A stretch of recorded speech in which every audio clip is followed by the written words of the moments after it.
Pour la filière judiciaire, le métier de juge, le juge d'instruction et le substitut du procureur. Pour la filière administrative, le juge et le substitut du commissaire.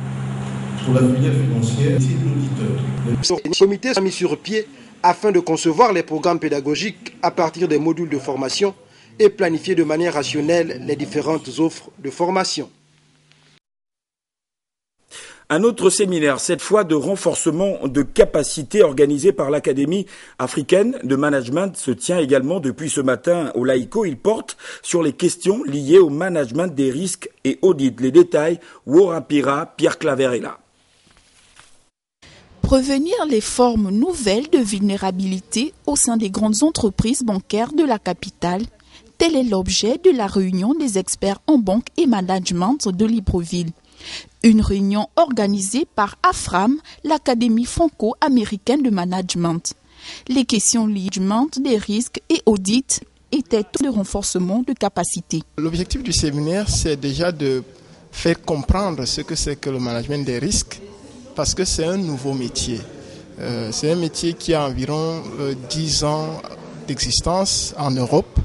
Et vous pouvez comprendre qu'en Afrique, et notamment au Gabon, c'est un nouveau métier. Donc il faut apprendre à le découvrir et à le comprendre afin de pouvoir l'exercer parce qu'il est important.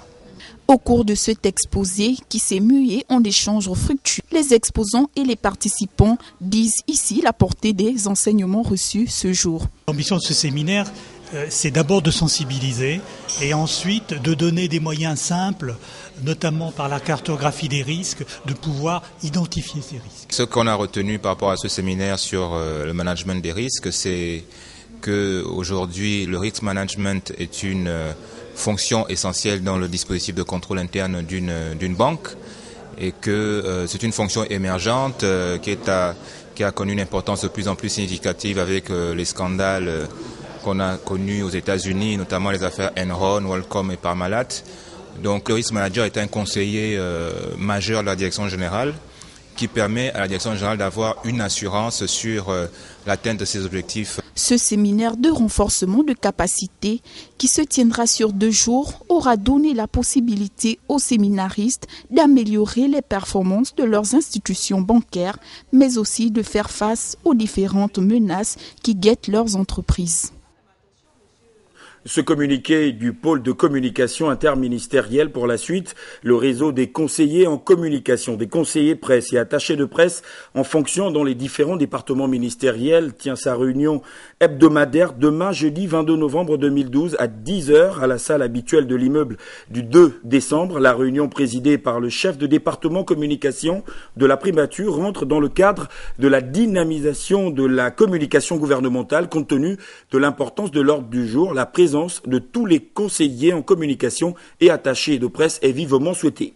Et pour la boucle de ce journal, construction et réhabilitation des voiries de la capitale gabonaise, le train est en marche. Les reporters de la presse présidentielle, Elda, Nelly Kumba, Honorine Tsingui et Cédric Aleka, ont fait le tour de quelques voiries, notamment dans le 2e et le 5e arrondissement de Libreville.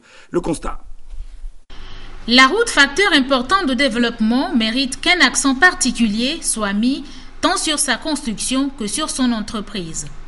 L'absolue nécessité d'avoir des routes praticables en toute saison semble aujourd'hui retenir l'attention des maîtres d'œuvre.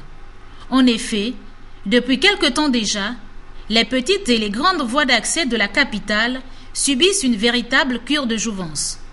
Cas de la route rond-point de la démocratie, état-major général des forces armées, ou encore celle traversant le quartier Ozungue dans la zone Akayi.